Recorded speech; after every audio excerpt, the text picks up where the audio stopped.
Knights of the Zodiac, a 2023 live-action movie based off of a 1980s anime, was a movie that I just saw. Let's talk about it. So, as usual, let's get into the story.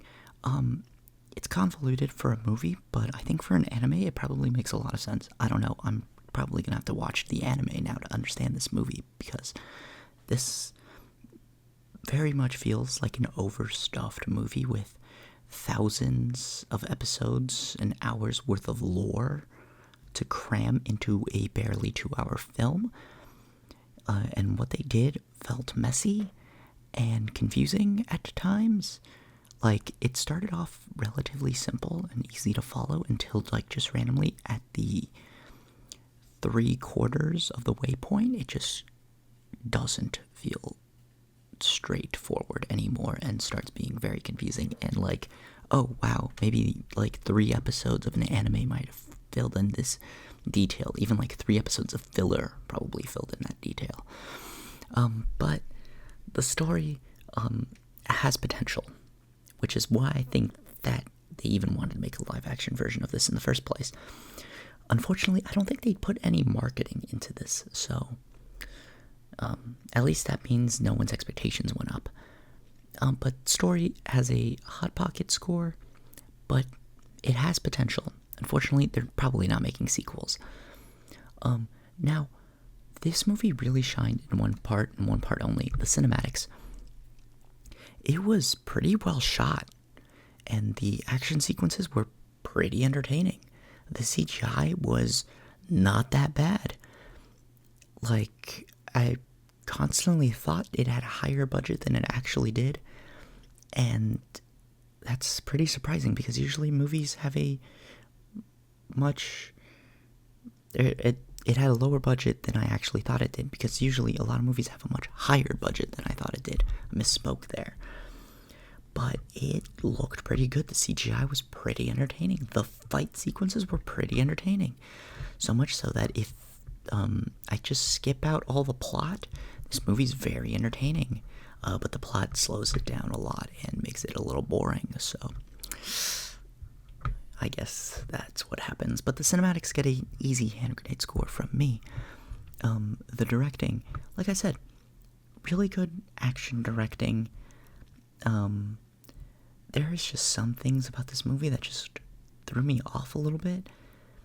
And I'll get into that with my expectations and experience. But the directing was pretty solid. I'll give it a hand grenade score. Now, the acting, it looked like it was a bunch of artists trying to get their breakthrough, a bunch of actors trying to get their first big movie role. Unfortunately, they were in a movie that wasn't very well marketed and wasn't very well received, so I hope they get work in the future, because I kind of like them in their parts.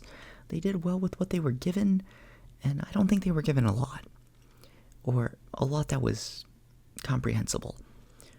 But it really looked like Sean Bean and Famke Janssen, Jean Grey from the X-Men trilogy from early 2000s. They looked like they had fun. And honestly, good paycheck for them. And as a typical Sean Bean character does, Sean Bean does in this movie as well.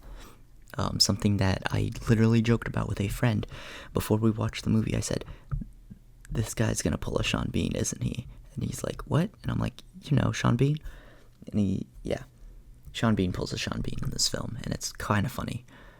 But yeah, I'll give the acting a Hot Pocket score. Like, they can do better. I know they can do better. Now, let's get to my expectations/experience. I don't know what I was expecting, but damn, I wasn't expecting to have someone else in the goddamn theater with us. I really wish that we would just get lucky one of these times and see a movie that I don't think anyone has heard of. Like, these people just keep randomly picking movies, and honestly, I'm all for it. Except, why do you want to see this randomly picked movie instead of Fool's Paradise? A, like, more well-known randomly picked movie. Like, this one seemed so random to be picking. Like, it's almost as if someone had walked in the Tudor 2 hours after the movie had started. Oh wait, that happened. Never mind. But like, I think the experience would have been better if it was just me and my friend sitting in the theater alone, because then we wouldn't have felt guilty talking about it, because we had fun. Apparently, this guy that I went to go see it with was the only person ever to have heard of this anime. I didn't know about it. A lot of people I know didn't know about it, and they didn't even know about this movie. But like, my expectations were shattered. It was better than I expected. I wasn't expecting much. I was expecting bad CGI and like not a super studio movie. It was a Sony movie. It was distributed by Sony. I wasn't expecting that. That was shocking, which kind of maybe explains why there was kind of a budget behind it. But it's an all-around enjoyable movie if you just kind of skip through the plot. The plot's boring, but the action was kind of worth it. The action's entertaining, but my experience with it is that it kind of felt out of date.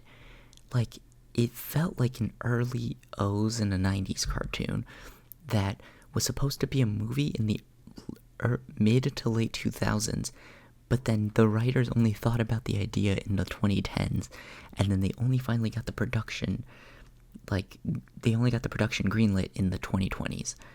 Like, that perfectly describes the film.